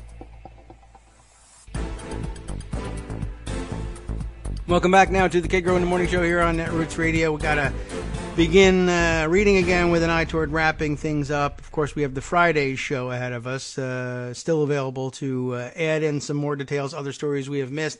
And eventually it will become time to discuss the transcript of the Fusion GPS testimony and see if we can't dig any dot connecting material out of that one for our own purposes. I think we've did pretty well, by the way, from initial reviews of the testimony and stories people are pulling out of it, both that and Michael Wolff's book. I think we did a pretty good job here on the show over the months. And I guess it's not that hard if you spend 2 hours a day at it, but eventually you'll cover all the material necessary to make Kagro in the Morning listeners feel like they were well informed and be able to exclaim several times, reading both the book and the transcripts, "Aha, I knew it." And where did I hear it? I heard it on Kagro in the Morning. We, I think, have covered most of the issues and the players enough so that people have the connective tissue. You're probably putting together already better narrative stories from mining the book and the testimony than I'll get to do. And as a matter of fact, if you could just get that done and have it on my desk by 9 a.m., that would be fantastic. Skipping down just a little bit in the story, I just want to give you a flavor, if I can, of what eventually happened with all of this, because we haven't heard anything about withdrawing troops from the Baltic states yet. Basically, though, there was a big no on that one. And of course, all the plans were interrupted when Michael Flynn was, outed as a spy, booted from his job as national security advisor, walked away. Trump mused on bringing him back. And then, of course, he ends up in a fix, if you will, with the Robert Mueller and the Trump-Russia investigation. So awaiting the outcome of all of that and exactly what is Flynn doing by way of cooperation, we can perhaps unravel a little bit more of this. But Flynn left and Harrington hung around. I guess apparently everybody sort of thought, according to the article a little further down, once Flynn was out and H.R. McMaster was in, that Harrington would get the boot along with, it's funny, they hung a cute nickname on Flynn hangers-on like Ezra Cohen Watnick and Derek Harvey, whose name I don't recognize, but Ezra Cohen Watnick we heard an awful lot about in the beginning of the administration. They call them Flintstones, get it? Flintstones. And they, of course, eventually made their exits as well. But Harrington has stuck around, but the speculation is that he knew better than to try to continue to push his proposal with McMaster around, because McMaster wasn't going to have any of this nonsense. But I think Greg mentioned just the other day that McMaster may also be on his way out from the administration as well. Just beware that this one guy has hung on now through two national security advisors, if we do indeed see the departure of McMaster, and has been walking around with this plan to unilaterally disarm in the Baltics in his pocket, and he could pull it out at any time. Wouldn't that be something? And I mentioned also at the top of the segment way back when that this was a little bit of a ticklish subject. Like if it's distilled down to one-liners about, well, wouldn't it be better if we had better, more stable, less hostile relations with Russia than we have now? Sure, it would be. If Donald Trump wasn't the president and Vladimir Putin wasn't the president of Russia, that sort of posture, a peaceful posture on good terms might be beneficial, might be something we would all look forward to. No one wants to worry about global war with Russia, or regional war with Russia for that matter, which might be all that they could possibly wage, absent, full-scale nuclear war. But hey, let's try to take that off the table, shall we? Even if it's back on the table with Korea. Anyway, yeah, it would be a good thing, but I don't know that anybody trusts the notion of peace, quote unquote peace, and good relationships with Russia on the basis of, well, so long as Vladimir Putin is able to steal the resources of his country, put them under his own control or the control of his friends, launder them and render them as payments to Donald Trump in exchange for peace. That's not really peace. That's just a payoff plan, and it's not a particularly good one. Donald Trump isn't going to be president forever, nor, I assume, would such a payoff scheme survive into future administrations. But who knows? Maybe now that it's been normalized among Republicans, so long as they hold on to the presidency, can look forward to enriching themselves with it. And I suppose in the long run, if it keeps us from getting involved in wars with Russia, we ought to count our blessings in terms of I'm not dead. But it's not a great way to run a country or, hold on to your own American sovereignty. Basically, it means so long as Russian oligarchs by conversion are elected to the White House, we won't find ourselves in a war. And the moment you stand up for actual American interests, you're on the brink again. That's really no way to conduct a foreign policy. Anyway, the guy's still hanging around and still has the idea in his pocket, and depending on who ends up as national security advisor following any withdrawal of McMaster, I suppose it's something you now have to worry about. Other things in pocket, likewise, totally not weird, and don't worry about it. And all the policy activity in this area is totally on the up and up, and you don't have to worry about it. From the banking sector, International Business Times reporting this. David Sirota, you know his name. You've likely seen him tweet about it in the last couple of days, teaming up with Josh Keefe on a piece titled Trump Administration Waives Punishment for Convicted Banks. That will not surprise any of you. And I bet if I were to tell you that there's an equally not surprising addition to this headline, a conclusion to this headline, again, the setup, Trump administration waives punishment for convicted banks. If there were a bank that the Trump administration could waive government sanctions against, government fines against, that would really, really be good for Donald Trump. And what's good for Donald Trump, reminder, is good for national security. Because if I look weak, then we have weak national security. If I look strong, we have strong national security. You see? So as a matter of national security, it becomes important, not imperative because I don't know what that word means, but important for me to waive punishment against what bank? You're at home screaming at your radio/computer right now. Deutsche Bank. Right, Deutsche Bank.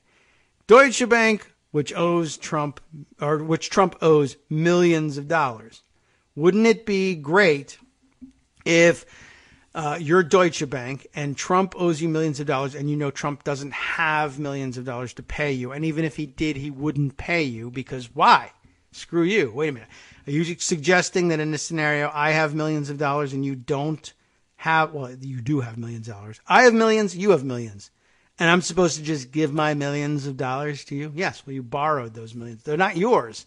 We gave them to you. We want them back now. Well, no, I'm not going to do that. I have a golden toilet. I'm the kind of guy who's supposed to have millions of dollars. Prove to me that these millions of dollars are yours and not mine. All right, here's the paperwork on it. Well, I can't read, so how do you like them apples? Okay, well, you have us there. The Trump administration, the news actually says, has waived part of the punishment for 5 megabanks whose affiliates were convicted for what? Manipulating global interest rates. That's not a problem, is it? One of the Trump administration waivers was granted to Deutsche Bank, which is owed at least $130 million by President Donald Trump and his business empire. and has also been fined for its role in a Russian money laundering scheme. What? Deutsche Bank, Russian money laundering, and manipulating global interest rates? What? No way. Yes. And with the stroke of a pen, Donald Trump just eliminated a huge fine that they were supposed to pay. Now, does it reach the threshold of $130 million? It very well may. I don't know. Let's see if the article discusses any of that. The waivers were issued in a little noticed announcement published in the Federal Register. Stupid federal regulations during the Christmas holiday week. We're saying Christmas again. They come less than 2 years after then candidate Trump promised, I'm not going to let Wall Street get away with murder. I'm going to invite them to get away with murder. Under laws designed to protect retirement savings, who has that, right? It's not a big deal. Financial firms whose affiliates have been convicted of violating securities statutes are effectively barred from the lucrative business of managing those savings. However, that punishment can be avoided if the firms manage to secure a special exemption from the U.S. Department of Labor, allowing them to keep their status as qualified professional asset managers. In late 2016, the Obama administration extended temporary one-year waivers to 5 banks. Boo, neoliberal. Well, it's true. Citigroup, JP Morgan, Barclays, UBS, and Deutsche Bank. Well, how much does Obama owe Deutsche Bank? Apparently nothing, but okay. It's still, it was obviously bothersome. I bet David Sirota was up in arms about it at the time, and we should be. I mean, if we're going to stand by our policies and punish these banks, we should go through with it. But yes, I guess emerging from recent banking crises, very often, maybe it's a neoliberal thing. You convince the president that, look, it would just be better in all of our interests if we just let things remain stable for a little while and not have to absorb these huge hits to the balance sheets of very important banks, too big to fail banks. It's upsetting, true, but in a new context where the guy who controls the waivers actually owes those banks millions of dollars, hundreds of millions of dollars, that's gives you a new reason to be worried about the motivation. I don't think it was anybody's conviction at the time that Barack Obama was personally going to be able to hold on to $130+ million that he owed these banks personally by issuing these waivers. Although I'm sure somebody thought, well, he'll be on the board of those banks and make the $130 million that way. But that's a long walk to get to there. This is much shorter. In the year leading up to the new waiver for Deutsche Bank, Trump's financial relationship with the firm has prompted allegations of a conflict of interest. The bank has not only sought the Labor Department waiver from the administration, it has also faced Justice Department scrutiny and 5 separate government-appointed independent monitors. Meanwhile, the New York Times, which is failing and is terrible, recently reported that the federal prosecutors subpoenaed Deutsche for bank records about entities associated with the family company of Jared Kushner, President Trump's son-in-law and senior advisor. All of these interactions with the Trump administration and the federal government are transpiring as Deutsche serves as a key creditor for the president's businesses, from which he was supposed to be separated but instead refuses to separate. Trump owes the German bank at least $130 million in loans, according to the president's most recent financial disclosure form, if he's not under-reporting or lying. Sources have told the Financial Times the total amount of money Trump owes Deutsche is likely around $300 million. So there's reason to speculate that he might in fact be lowballing and lying. The president's relationship with the bank dates back to the late 1990s, when it was the one major Wall Street bank willing to extend him credit after a series of bankruptcies.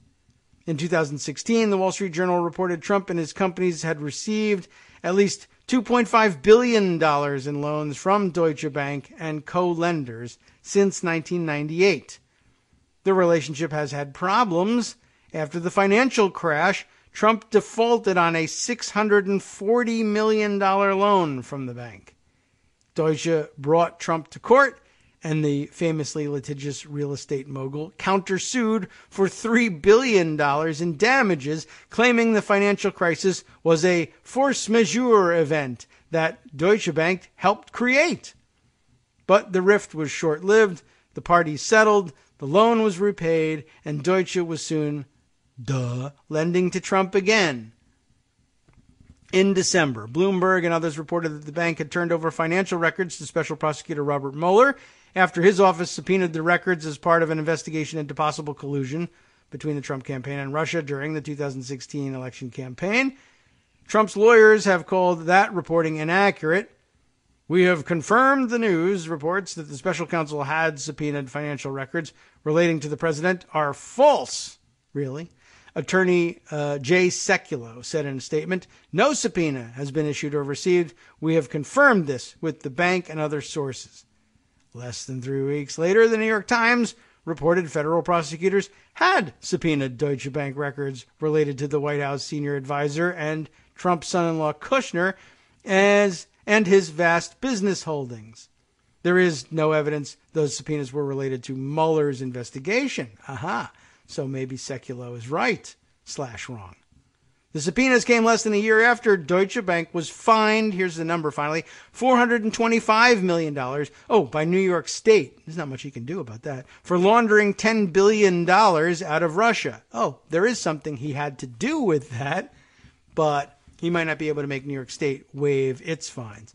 All 5 of the banks granted waivers from the Obama and Trump administrations were fined for their involvement in the LIBOR scandal. Remember when we explained that one? That led to $9 billion worth of fines from regulators around the world. Deutsche Bank has paid $3.5 billion for its role in the scandal, more than any other bank. The scandal involved illegally manipulating the London Interbank Offered Rate, or LIBOR, which is used to set the cost of borrowing for a variety of financial transactions. In 2015, Deutsche Bank pled guilty in the U.S. to wire fraud for its role in the scandal. Less than 2 years later, in the final hours of the Obama administration, Deutsche Bank agreed to a $7.2 billion settlement with the Justice Department for misleading investors in mortgage-backed securities between 2006 and 2007. And interesting how much of this Trump has fingerprints all over, right? So they have a $7.2 billion settlement for misleading investors with mortgage-backed securities between 2006 and 2007, which led to the crash of 2008, after which Deutsche Bank sued Trump personally, and Trump countersued, saying this is all your fault, and he wasn't entirely wrong in that, but it ended up in settlement anyway. So another item to add to nothing weird is happening. Go on about your way.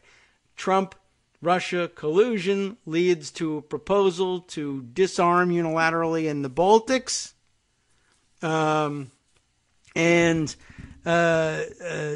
To Trump administration leniency in dealing with fines owed by a bank to which Donald Trump personally owes hundreds of millions of dollars, maybe as much as $300 million at this point. Although, why they continued to lend to him, we have no idea, except that they were making huge profits through money laundering. Excuse me. That might explain it. All right. Other weird areas where nothing strange is going on, although this one is not as closely related to Donald Trump. It is a very interesting one. And in the wake of his appearing to, sit still and look presidential during the meeting with congressional leadership about immigration the other day, and his recent complaining about various immigration issues, including chain migration, which I don't even know what he's supposed to mean by that, but I think he's actually at this point beginning to touch on legal immigration issues and just saying, I just don't like immigrants, period. He's, of course, making several exceptions, and most of you know that means white people, pretty much okay. Brown people, that's what we don't want.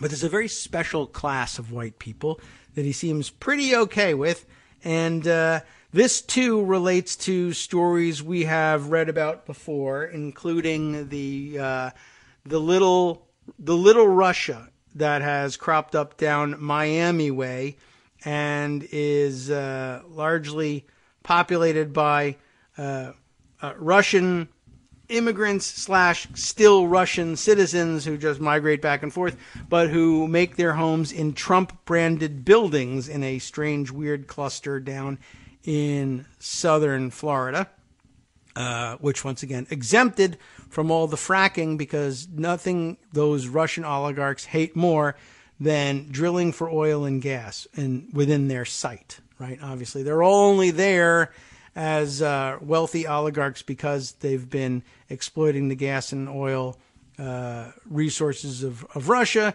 But when it comes to vacationing on the beach, they want it clean. So good luck. I'm glad you got your waiver down there in Florida. This, though, is a story of birth tourism, which is terrible when Mexicans do it. Probably pretty horrible when Chinese people do it, unless they're buying visas from my son-in-law Jared in order to do it. But birth tourism by Russians, A-OK. Birth tourism brings Russian baby boom to Miami. This reported for NBC News by Cynthia McFadden, Sarah Fitzpatrick, Tracy Connor, and Anna R. Schechter.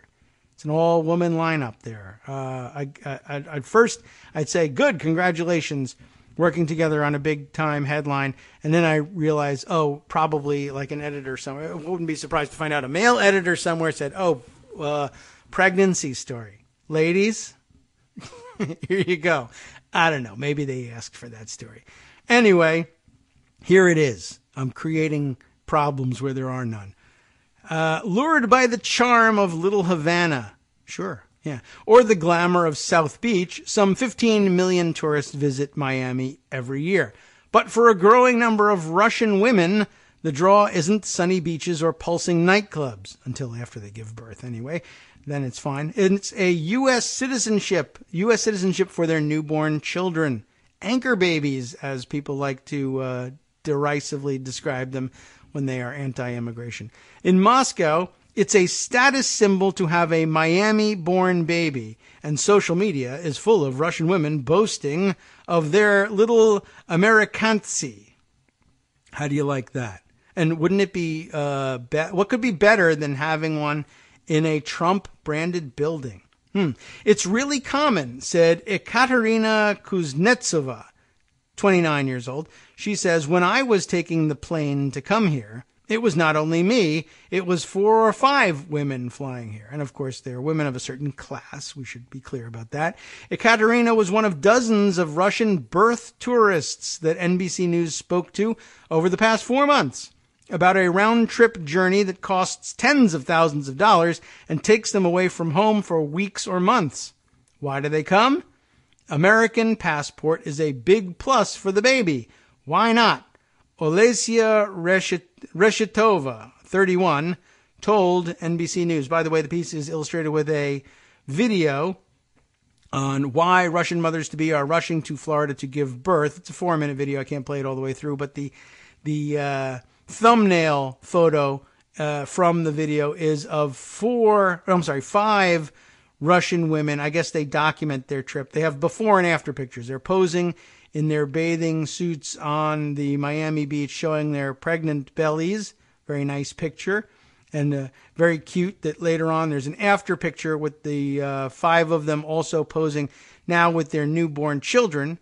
So, it's cute and all, but it does raise an eyebrow or two, this whole practice, especially in light of Trump's supposed hard line on immigration, but also soft line on Russians who have lots of money and will give that money to him. That's a stage whisper, in case you didn't know. So why do they come? Well, the American passport, a big plus for the baby, right? And the doctors, the level of education, Kuznetsova also added. The weather doesn't hurt either. I'm sure it is very nice. It's a very comfortable place for staying in wintertime. Olesa Suhareva said. It's Russian names. I'm doing my best with this. It's not just the Russians who are coming, of course. Chinese moms-to-be have been flocking to Southern California. That's the landing point coming from China, of course, to give birth for years. They give birth much more quickly than that. It's just that for years they've been doing this, you see. It doesn't take Chinese moms years to give birth. Don't think that. Somalis don't eat dogs. It's all lies. What they are doing is completely legal, but who cares? It's immigration. So, oh, wait a minute. I'm for this. It's completely legal as long as they don't lie on any immigration or insurance paperwork. Don't lie to the insurance companies, damn it. In fact, it's protected by the 14th Amendment to the U.S. Constitution, which says anyone born on American soil is automatically a citizen, unless you're brown, in which case we're kicking you out, but with security. We're taking care of the 800,000, but also security and a clean bill. Thank you. The child gets a lifelong right to live and work and collect benefits. Oh my God, racists, where are you? Collect benefits in the U.S., and when they turn 21, they can sponsor their parents' application for an American green card. Chain migration. That's exactly what he's talking about. But we love it because Russians, they're so white. It's terrific. As president, Donald Trump has indicated he is opposed to so-called chain migration, which gives U.S. citizens the right to sponsor relatives because of recent terror attacks. What if they come from Kazakhstan? Oh, they have money too? Okay, we're good with that. And as a candidate, he called for an end to birthright citizenship, declaring it in one of his first policy papers as the biggest magnet for illegal immigration. You have to get rid of it, he said on Meet the Press on NBC. They're having a baby, and all of a sudden, nobody knows. The baby is here. You have no choice. I don't know what that means, but it's him panicking. In a twist, as the Daily Beast first reported, condo buildings that bear the Trump name are the most popular for the out-of-town obstetric patients, although the units are subleased from the individual owners, and it's not clear if building management is aware. In other words, it's Airbnb for chain migration, Trump-branded, though. Isn't that great? Oh, and also Russia, so they're white. Just want to throw that in one more time. There is no indication that Trump or the Trump Organization is profiting directly from birth tourism. The company and the White House did not respond to requests for comment. Roman Bocaria, the state director for the Florida Association of Realtors, told NBC News that Trump-branded buildings in the Sunny Isles Beach area north of Miami are particularly popular with the Russian birth tourists and Russian immigrants. Sunny Isles Beach has a nickname, Little Russia, because people who are moving from Russian-speaking countries to America, they want a familiar environment. They go across the street, they have a Russian market, Russian doctors, Russian lawyers, he added. It's very comfortable for them. So it launches from there into the stories of the several women who are availing themselves of this opportunity, plus also comparing it to the longer, ongoing, and well-known stories of Chinese women coming to California to do the very same thing. And I guess we're not down on the Chinese in the Trump administration either. One, they love delicious chocolate cake, and two, they are, of course, offering huge amounts of money to Jared Kushner to bail out his various real estate projects. So it's all A-OK if you do that. The reason I bring it up, among others, of course, there's the hypocrisy of it all. But every time we would read through one of the stories naming a new name for the rogues gallery of weirdos involved in Russian money laundering or people who showed up for the Veselnitskaya meeting in Trump Tower, and more to come on that, I guess, in coming days, too. We keep stumbling across the people who are dual citizens of both Russia and the United States, some of whom were, in fact, born in the United States, but those who are immigrants holding dual citizenship, and I give them the side eye, and I feel bad about it because citizenship is supposed to be citizenship. But when your citizenship is based on a weird, one-off act like this birth tourism, but then you go back to Russia and live as the son or daughter of an oligarch with the idea in mind that manipulating American laws is something you can do for fun and profit, plus you've got an American passport and can eventually vote in an American election, what kind of weird repercussions does that create for election manipulation scenarios, let's say down the road, or instance right now, or the past election, or the next one coming up? I hate to cast aspersions so broadly, but it does make me wonder about the validity of their citizenship, which in an odd way ends up aligning me with Donald Trump, who is a dotard, a bigot, and an idiot, but not with regard to these people. I am going to have to supply the bigotry there, I guess. From Daily Kos Radio, on netrootsradio.com.